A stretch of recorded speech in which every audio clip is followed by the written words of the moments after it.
dito kaming apat, tuwing meron kami pupuntahan, kami ay laging halos araw-araw nagmi-meeting at may oras kasi may mga trabaho. Ngayon naman ay kami may magagayak ni Nini. Yan yung time na kami nagagayak at lagi may bawas at 7 kilos lang dapat kasi overpacking ako. Nagpapilik din ako at nagpa-manicure pedicure para naman medyo maganda ang aking kamay. Ayan. Pagi ganyan, sasakyan ako nagsusuklay kasi bilis-bilis na kapit may pupuntahan pa kami. Dumaan kami kay St. Anne para gabayan kami sa buong travel namin kasi buong family kami. Kinabahan ako niyan kasi nagka-problema sa sasakyan at nandiyan na kami, thank God, nandiyan na kami nandiyan na kami, kailangan nilalabas niyo na yung ID nyo at kami ay nagpatimbang na lang kami maleta kasi kailangan may boarding pass. Pag wala kang boarding pass ay titimbangin pa rin ang iyong maleta kaya dapat ay 3 hours before the flight ay nandiyan na kayo. Ayan, kami nag-iintay, nagbili kami ng mga pagkain, gawa ng medyo lunch time na kami niyan makakaalis at finally, nandiyan na kami at naglalakad na kami papuntang airplane. So, andyan ang aking mga anak, nagkukulitan kasi first time lang nilang makakasakay ng airplane. At nayan na kami sa aeroplano. Ngayon, nung kami nandiyan na sa aeroplano ay halos 45 hours lang at nasa Katiklan Airport na kami. Yan, habang sa airplane na nagbabasa ang aking asawa. December pa lang ay nakabook na kami. Thank you, Bunso. Yan ang aming gift niya sa amin. Kaya, advance booking kami. So, yan, nandiyan na kami sa Katiklan Airport. Susunduin na kami ng van. Ang ginawa naman ng isa kong kapatid ay dahil galing na sila sa Boracay, nag-advance booking sila rin kay Ate Levy para sila na susundo sa amin at wala na kaming babayaran at di na kami pipila sa lahat ng pagpila sa terminal fee. Ayan, sundo kami ng van, transportation namin ng van, kasunod ay boat, kasunod ay e-trike or tricycle papunta na sa aming dito na kami sa Boracay. Ganun tatlo. Ganun din ang pag-uwi. Hindi na kami maghahasal-hasal sa pila kasi sobrang daming nakapila. Kaya pagka nandun kayo kay Ate Levy ay pusunduin na lang nila kayo. Sa kanilang pinaka-main station 2 ay kami maglalakad pa ng konti kasi kami meron pang lalakaran na kaunting kalsada, pathway para makapasok sa Waltz Place. Diyan ang napili namin para for family kami. So 4 na kwarto kami, 4 na room. Ayan ang room namin, 301. So, dyan kami magkakasama. Kami mag-anak at sina Chris. Tuwing umaga, may free breakfast sila. Pero magdadagdag ka kung gusto mo, magdadagdag ka ng 30 pesos at may coffee rin at 20 pesos. Araw-araw tuwing umaga, napunta kami sa dagat bago kami pumunta sa aming activity para ma-enjoy namin ang Boracay. Noong pangalawang araw ay naambon. Kaya medyo masarap maligo at hindi masyadong mainit sa balat. Ibang araw ay nasa kasalan si Bunso kaya napag-isipan namin na kami mag-ambagan na lang muna sa pagkain kasi kanya-kanya kaming alis. Mahal kasi ng pagkain dyan sa Boracay pag pupunta kayo sa medyo mahal na kainan kaya nagpunta na lang kami palengke at kada isang luto doon sa aming tinuluyan ay 150 ang isang paluto pero sa inyo na lahat ang biling pagkain. Luto lang ang bayad, 150 kada isang luto. Naka-4 na luto kami niyan. Nagpabili pa si Papa ng sardinas. Ayan. So, ayan yung aming pagkain. Yung araw naman ay kami nag-island hopping na kasi nandun na si Bunso. So, yan. Kami nag-book ulit kay Ate Levy para free na ang aming bangka at may boodle fight. Nagdagdag lang si Bunso ng 1,000 para sa boodle fight. At free na kami. Ayan. Naghihintay kami dyan. Nagkakila kami ng banig, 50 pesos. Habang nasa ilalim kami ng puno kasi naghihintay kami dyan. 2 hours pa ang bangka na inihintay namin. Andyan na kami sa Puka Beach. Medyo okay naman sa Puka Beach. Medyo mahal lang ang kanilang shake. Kayo ang bahala kung order kayo. Yan, aming bangka, kami lang ang nandyan. Nagdagdag din kami ng pera, ng bayad. Kasi para family lang namin ang nakasakay dyan sa bangka na wala kaming joiners na ibang tao. Maganda ng dagat ng Boracay, blue ang tubig, green, at napakalinaw, madaming isda. So yan yung kami naman, ang mga bata ay nag-snorkeling na. So yan ay magbabayad naman ng 100 pesos kada isang baba. At tapon, sunset, di namin naaksaya ang aming oras. Lagi kami napunta sa tabing dagat kasi napakadaming tao na napunta sa sunset kasi hindi na masyadong mainit. At ini-enjoy namin ang white sand at napakagandang tubig. Kaya lagi nagsiswimming ang aming mga chikiting. Ayan, sila Bunso. Nung time ng last afternoon na namin sa Boracay. So, lagi ang sagot ng aming dinner. Kaya thank you, Bunso. Napakadami namin. Nag-uusap-usap ka ng kasunod na gagawin. Hinintay lang namin yan si Bunso, nagbabayad siya dyan. Kaya naghihintay kami sa labas at nagkambibili si Papa ng ice cream pagpunta namin ng aming hotel. Kaya pag ikaw ay may ice cream sa aming pamilya, kailangan ikaw ay hindi magpabagal-bagal at ikaw ay mauubusan. Tapos ang paggagaya, kaya ang ginawa naman namin dyan sa aming mga basa, may rooftop yung hotel, kaya doon kami nagsampay para lamang hindi mabigat yung aming dala kasi 7 kilos ulit. Namili pa kami ng mga pampasalubong kaya kakaproblema kapag medyo mabigat ang inyong dala, kaya hindi ka makabili ng madami. Adit, ganun ulit ang procedure, maghintay ulit kami kaya susundo ni Ate Levi, so ganyan kami nung kami paalis na. Nakakalungkot na umalis sa Boracay pero siguro naman in time babalik ulit kami dyang family para magbakasyon ulit kaming lahat. Ayan, so tulog-tulog ang aming baby. Hintay ng aming sundo kasi pagsakay namin dito ng tricycle, nasakay pa kami ng bangka. Pagkasakay ng bangka, nasakay pa ng van. Pagkasakay ng van, yun na, aeroplano na. Ano lang, dumaan kami sa check-in counter. Napakatagal namin nakaupo niyan.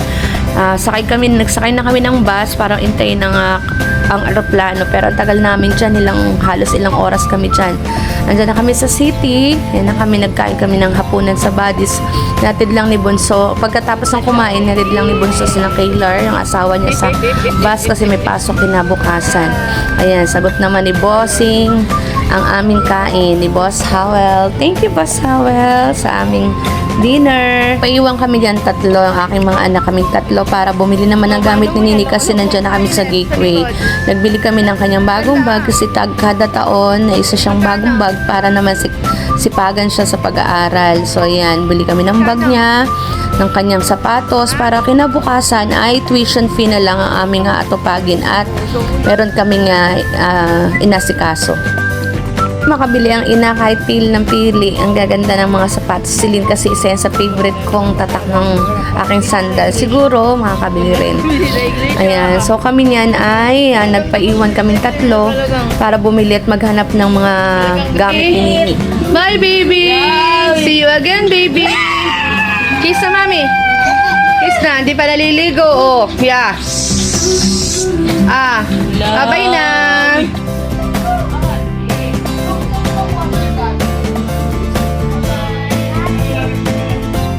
Pauwi na kami ng Lopez, tumaan muna kami sa Banawe para magpaayos ng sasakyan. And then, diretso na kami may inasikaso kaming isa. Tapos, tuloy na kami sa FEU para mag-tuition kay Kuya. Kulang pa, babalik na lang ulit.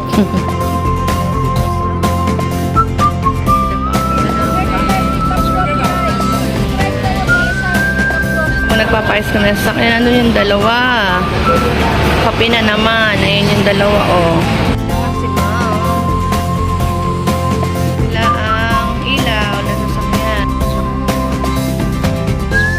Tapos namin mag-asikaso na isa namin inasikaso ay pumunta naman kami sa FEU, sa school ni Kuya para naman mag-tuition ng kahit kaunti para lang mabawasan yung tuition niyang kulang. So babalik na lang ulit para sa full payment kasi meron naman siyang summer class. Ako ng itlog kay Ate Ali para yan. Kami halos past 2 na yan. Nagpunta ng magla-lunch. Past 3 na. Magti-3 na. So ayan, kami ay nasa SM Manila para naman late lunch. Daming kababas. And bibili pa ulit ng tumbler ni Lili sa murahin lang gusto dito. niya. Hindi. Huwag mo nang galawin yung silindro. Dami pala mga itim dito sa patos. Hindi, okay lang yan. Okay na, meron na tayo nabili. Huwag ka na tumingin. Nakabahan ako. Ay, siya namisa. Hanap ng makakainan. Kaya yan. So yan yung aking bossing. Naghahanap ng kakainan yung dalawa kong boss. Oh, ako'y taga-sunod lamang at taga-kain. Kasama namin si Mami at saka si Papa. Sa amin sila sumabay. Ayan. Agoy dyan tatlo. Ayan. Gutom na, alas 12 hindi pa nakain.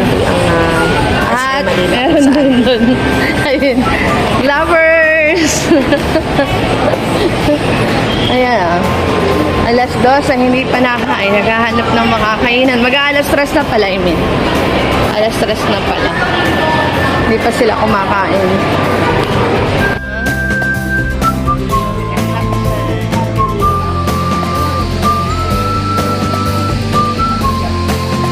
Busy, hoy. Busy yung dalawa. Mga lalaki sa pagpili. Yeah. pili. Boss Asi. Ano boss? Isa pong isang araw. Isang tikya. Tsaka chicken feet. Chicken feet. Tapos isa po nito. Chicken nga pala? Fried chicken yung ulam. Tsaka sweet and sour. Bakit sweet and sour pa? Chapsuy. Tama na! Tsaka yan. Kasi sa atin. Sa amin. Okay na it, madami naman ah. Chicken feet is fried chicken with sour pork, chapsuy, yan regular. Process ng pagkain, nagluluto ay kami muna ay naghanap ng Sunny's Plus ni Nini at naku po ay parang hindi mapakalipat-lipat. Ayan yung Kaunti. namili siya kung paano niya i-assemble. Tama yung sa Sunny's, look! Yan ay mula sa Sunny's Plus. sa nilang dalawa pag kasi bumibigyan sila ng Yung medyo, ay ka-partner dapat ang bag mo. pang kanila lang. So yan, bibili siya ng kanya. Dadagdagan ko na rin yung lunch pang kulang. Ganun lagi ang nangyayari. ang hirap, Isip siya kung ano ang Ay, kanya. ikaw, ano gusto mo? Anong gusto mo? Na combination ng kanyang size. Excited na excited. Black!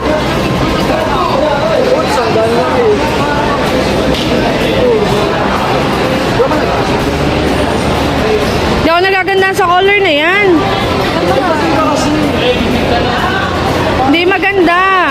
Yung aking kuya, sa isang punta ulit kuya, bibili ka na mami ha.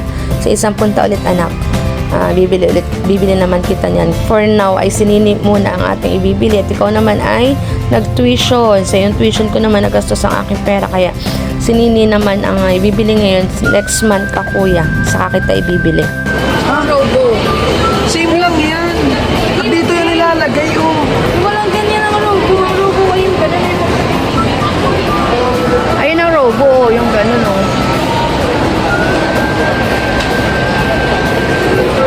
Anong dark nito? Kala ko mas malaki. Nako, magkano kaya? Yung magkano isang ganito? 195.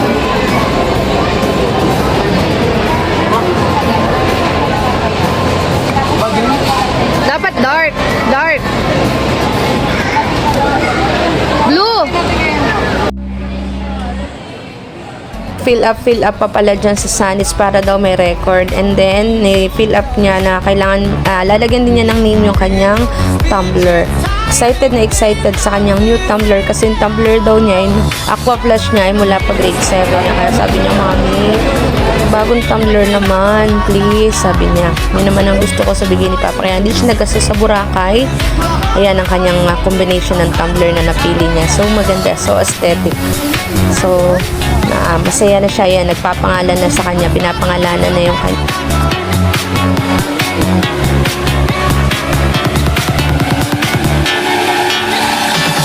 Tantad ka na anak dahil yan sa pagtitipid mo. Kung nagastos ka ng marami sa Boracay, so hindi ka nakabili niyan. Kaya dapat lagi kang magtitipid para may maibili ka ng gusto mo. Mag-aral mabuti dahil hindi lahat ng ating nasusunod na inyong gusto ay hindi lang madali natin nakukuha. Tony, love your eye. Love your eye.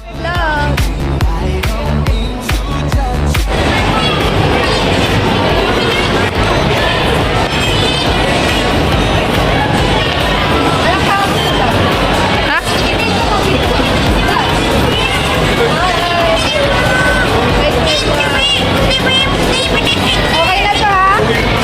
Thank you.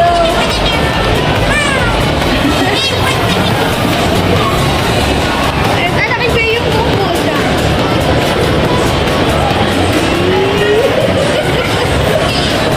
Thank you. Thank you. Yeah. Itong gusto.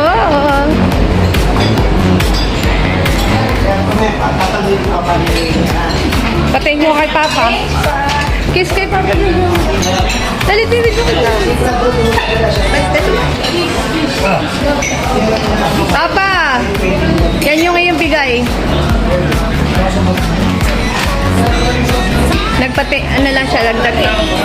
naman ni Bossing ang aming lunch ulit. Late lunch na yan, sagot ni Bossing. Kahit anong pilit ko, basta medyo mura na lang kumain, ay ayaw. At pagkain daw yan, dapat hindi daw tinitipid. Kaya thank you, Boss Howell, sa laging pagkain sa amin sa mga mahal na restaurant. Thank you, boss. Tuwan-tuwa na naman ang mga anak mo, oh. Amo naman.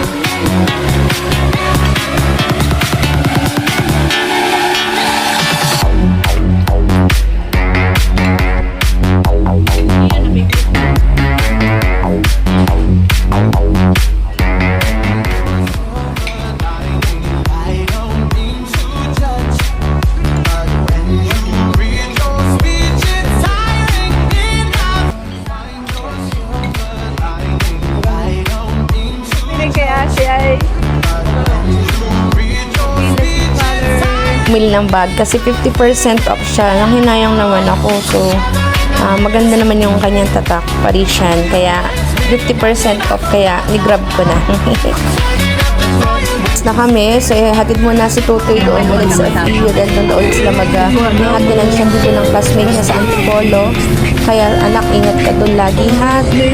Kinabukasan pa siya, Ingat ka doon, anak, ha? Lopez. Kasama naman. Baka lasing kayo ito ay sa nag-aanahan. FEU kasi doon sila maghihintay ang magka-classmate.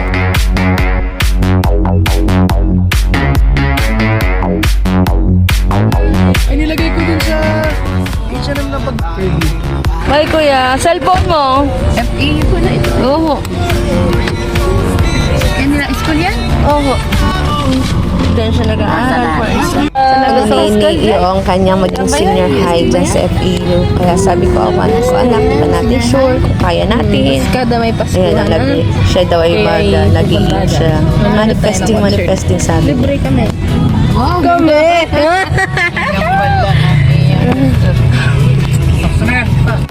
Tida namin si Tutoy.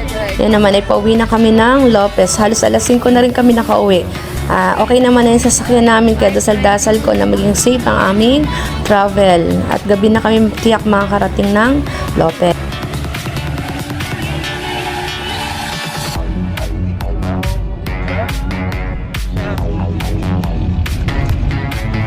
Kami kay Bunso sa Lucena kasi may ibaba naman kaming fine tree. Nagbili kasi kami fine tree, 4 ang binili namin para tigigisa kami sa aming mga bahay.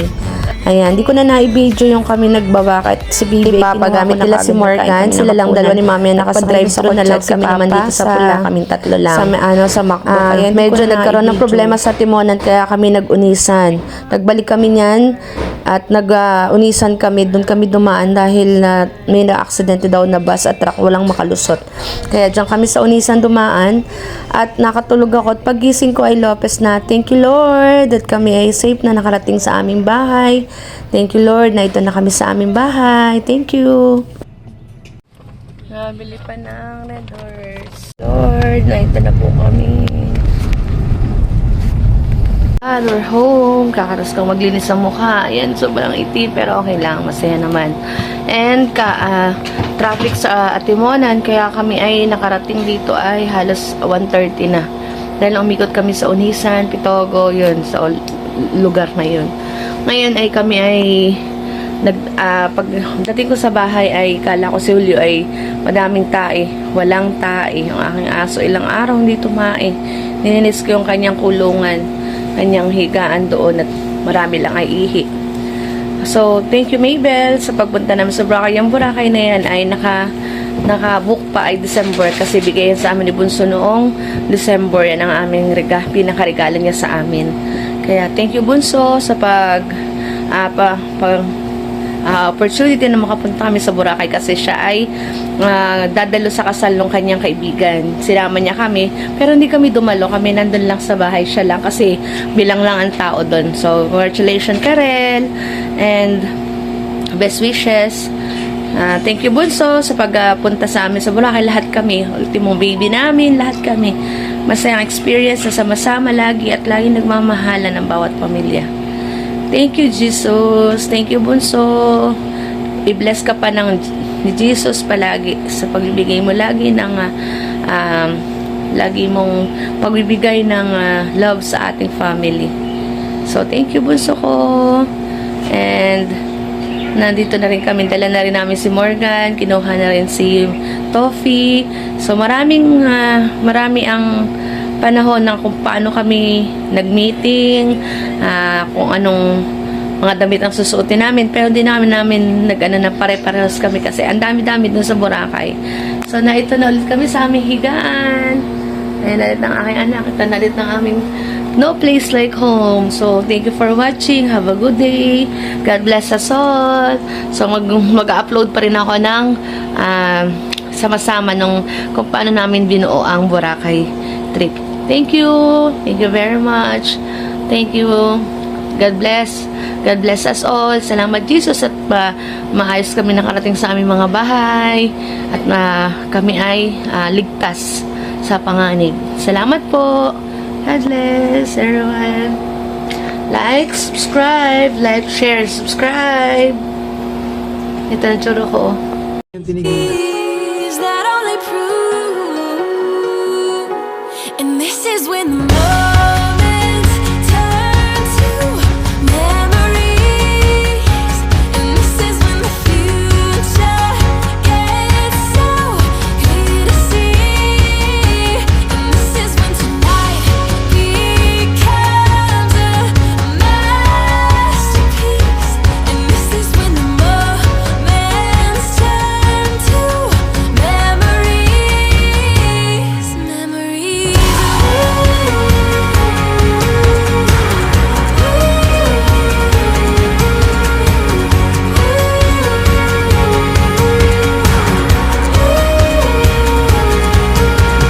Deep breath in and I come alive. It's a feeling I remember for the rest of my life. So I sit back and watch the sun paint us go for a moment. Is that only proof? And this is when the